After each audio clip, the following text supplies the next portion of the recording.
Welcome to Section 2, the template.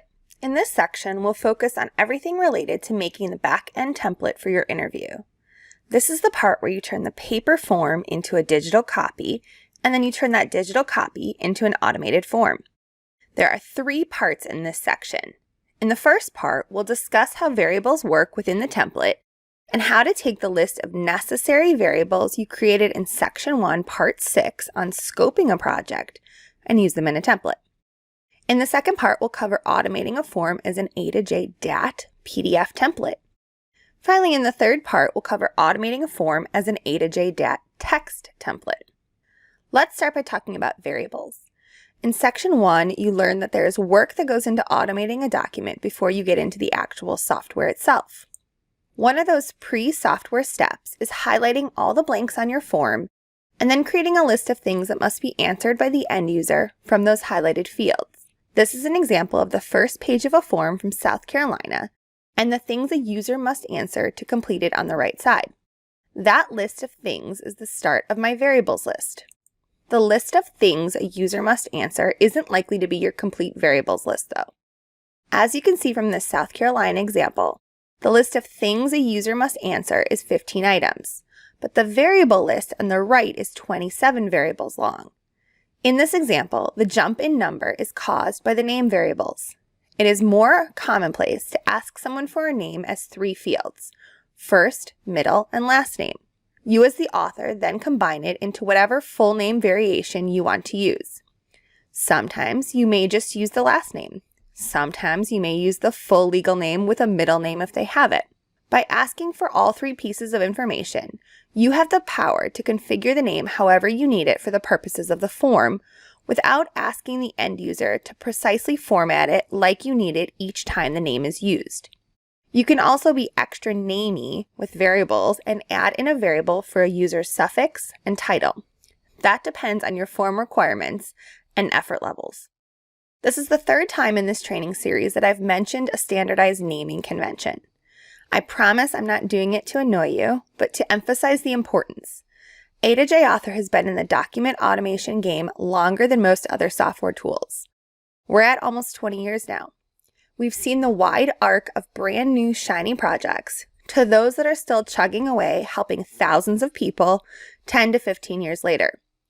You're putting a lot of effort into these document automation projects, so you want them to have longevity. A standardized naming convention is one of the ways to help bolster your project's longevity. The one on the screen was adopted early on in the legal aid document assembly community around our partner Law Help Interactive. It's the one I generally follow when creating variables, but it's not the only option out there. Other suggestions include following an all lowercase, no spaces, just underscores approach that's more common in programming languages. The naming convention demonstrated here on the screen and found in Appendix C of our A2J authoring guide. You can find that at www.a2jauthor.org/learn. Helps to alphabetically group like variables and quickly tell the author what type of variable it is. Breaking down this naming convention you see on your screen. It flows from generic to most specific as you move from left to right. So with the plaintiff name example, all plaintiff variables will show up together alphabetically in the Variables tab. All plaintiff name variables will be similarly close in proximity. Then more specifically, the type of name variable it is, in this case first on the screen. And finally, a 2-letter indicator of the type of variable it is, TE. This is a text variable. DA stands for date, NU equals number, TF equals true/false, and MC equals multiple choice. There are 3 ways to build out variables in A2J Author. I've included them here in order of my preference. So here are some pros and cons for each option.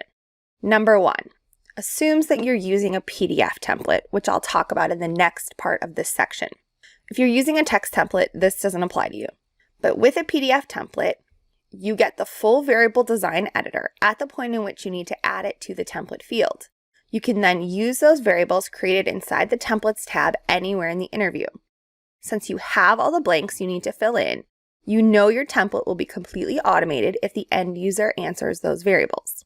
A con, though, is that if you need to use variables to build out the ultimate answer that gets populated, you'll have to create those elsewhere. like in the interviews pages or in the variables tab. For example, if you ultimately need the user's full name in the template, but you want to ask it as first, middle, and last name, then those 3 separate variables are going to be combined into the user full name. You'll make the user full name variable in the template, but you'll have to make the first, middle, and last name variables somewhere else. Number 2 is to create it in the interview on the fly. Number 2 is number 2 simply because I think it's easier to start with automating the template, then move on to creating the interview. The template is usually the easy part, so it's nice to knock that out first. Creating variables on the fly within the interview is a game changer for authors. It really saves you a lot of hassle if you have forgotten to create a variable elsewhere and just need it right then as you're building out a field or a button.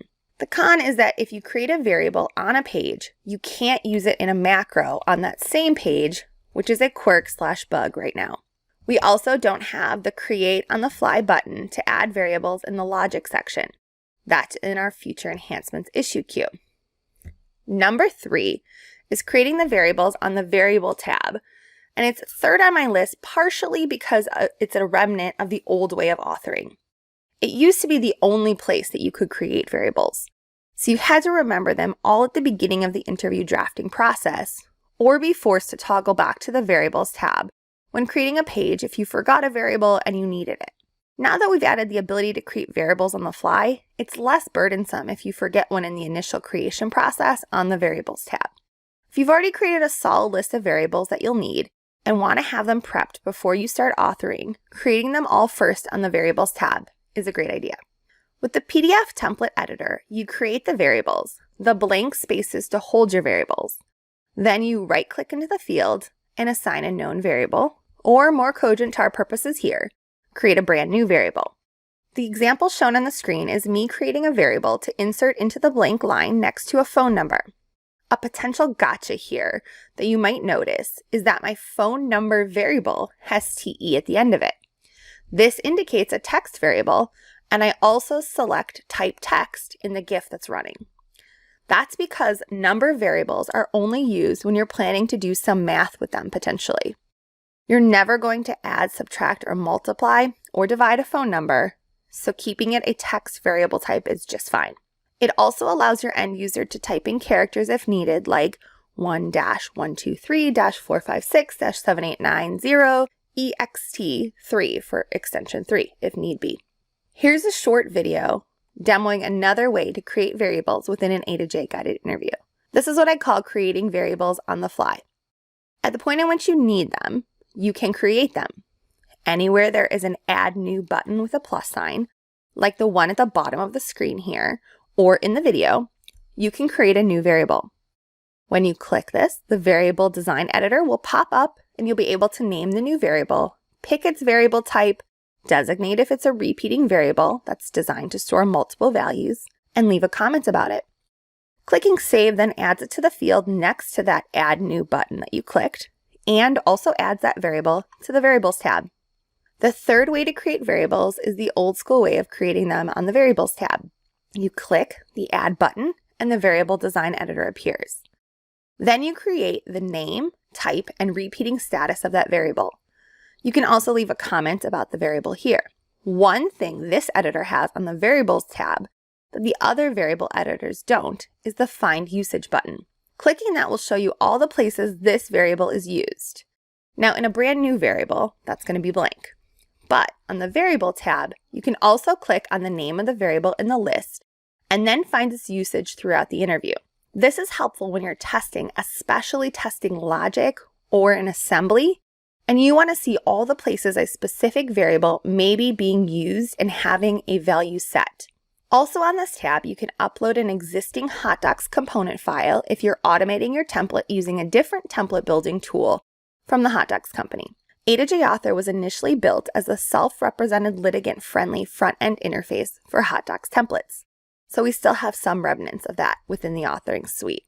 That's the end of Section 2, Video 1, Understanding Variables.